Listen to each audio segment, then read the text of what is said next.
Welcome to Unwritten Verdict. Today, we are looking at the stench of Florida folklore, the skunk ape, the video footage that captured it, and the very real possibility it's just a massive black bear. This hurt. The skunk ape is Florida's version of Bigfoot, often described as towering, hairy, and defined by a truly foul, sulfurous odor.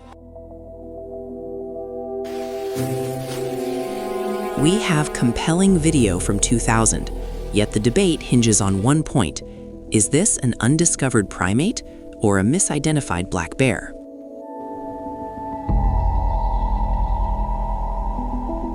They always push the simple answer. It's a dismissal wrapped up in scientific language. They don't want the mystery. We must remember the environment. The Big Cypress region is a perfect incubator for legends. Isolation and vastness breed folklore. The myth really cemented in 1971, the Fort Lauderdale News report on H.C. Osbon's encounter.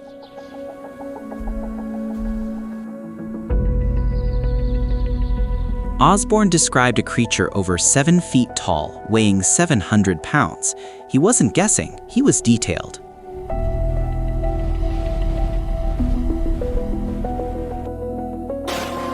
He cast prints measured at 17.5 inches long.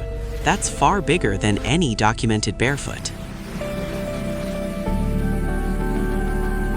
The footprints exist. Why are scientists so quick to dismiss the physical evidence when it doesn't fit their existing models?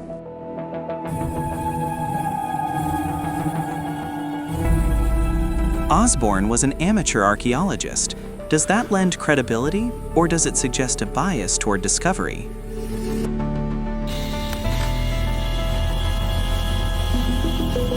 Let's look at the bear theory.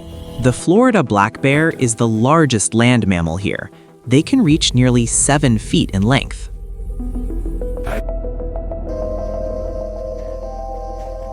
When startled or reaching for food, a bear stands upright. In low light, this bipedal stance mimics a massive humanoid.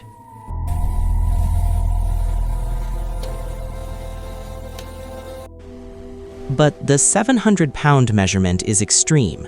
That's pushing the absolute upper limits of recorded bear weight in this region.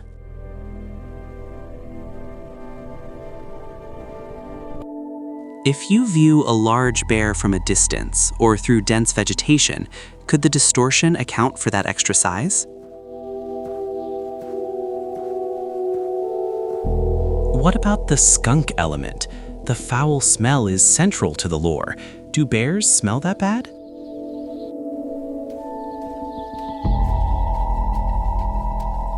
A large bear wallowing in decomposition or covered in marsh sulfur would produce a truly overwhelming stench.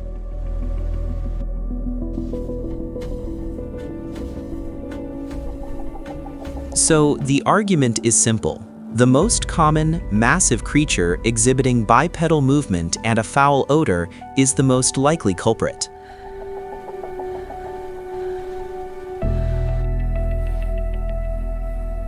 That ignores the consistent details, the massive hand-like structure, the clear avoidance of humans, the sheer density of hair.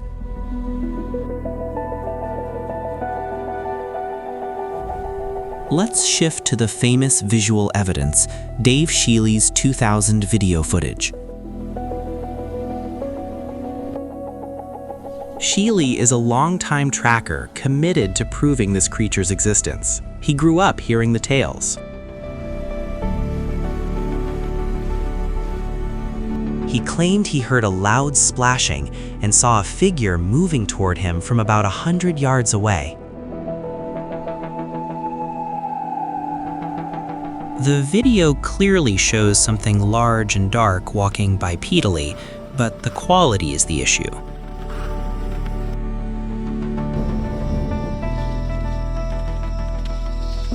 It's the classic cryptid footage problem. It's just good enough to believe, but too poor to confirm.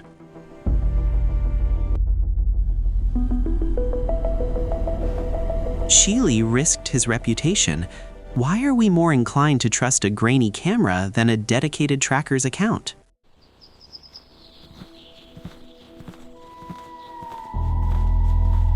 Skeptics argue that the gait, the way the creature moves, is consistent with a bear struggling through deep water.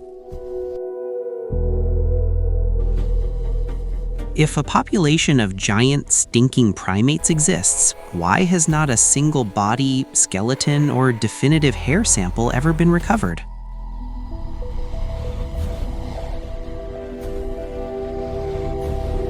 The Everglades is a phenomenal decomposition environment. Everything organic disappears quickly: alligators, scavengers, acid soil.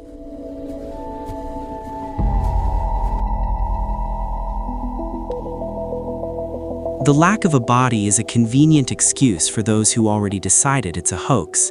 The environment protects the creature's existence. We have to address the economic factor. Does the legend benefit tourism in small Florida towns? Yes, hoaxes and embellished tales bring curious travelers. It's a powerful incentive to keep the mystery alive. Florida has always had that touch of the Wild West, where tall tales are encouraged. The skunk ape is the local brand.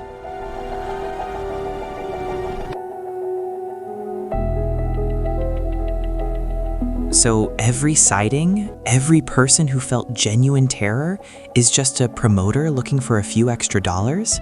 That's cynical. Fear itself is a powerful mechanism. When we are scared in the wilderness, our brains seek the largest, most threatening explanation. What about the possibility of an escaped non-native primate that survived and thrived? Florida is humid enough.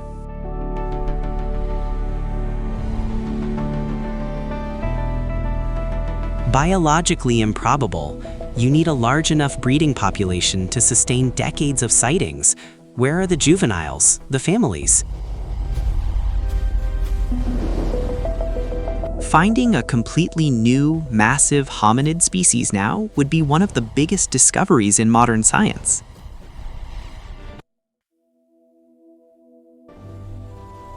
But isn't the assertion that we know everything in the vast Everglades incredibly arrogant? We are still discovering microscopic life every day.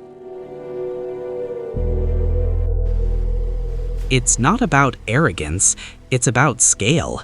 A creature of this size requires massive caloric intake and leaves substantial evidence.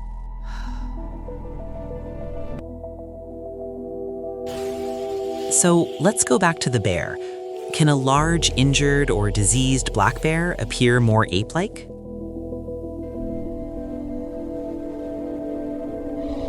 Stress changes behavior. Increased interaction with humans due to habitat loss makes any creature more erratic and frightening.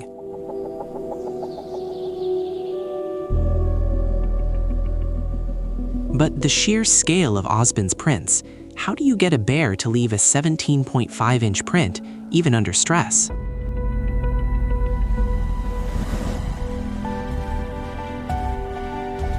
It's possible that the prints were made in extremely soft, saturated mud, causing slippage and distortion, exaggerating the true size. The skunk ape myth might be protecting the swamp. If people believe there's a monster, they stay out.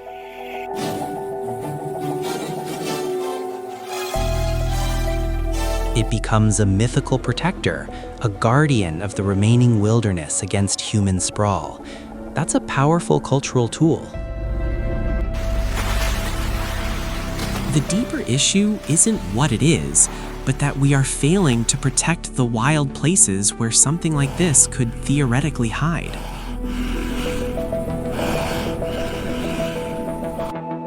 Even Shealy admitted the video alone doesn't provide enough proof to settle the debate. That's key.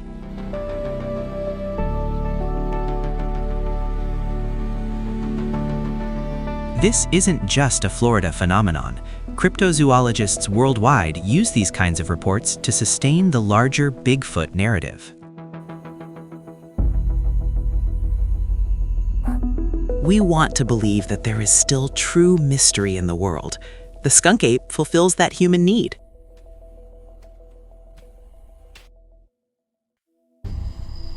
Analyst, putting aside the mystery, what does cold, hard evidence favor?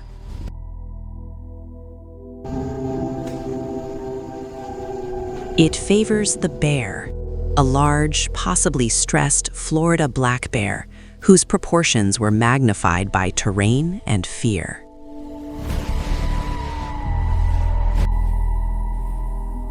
I agree with the logic, but the persistent myth tells a deeper story about the swamp itself, a place of untamed power.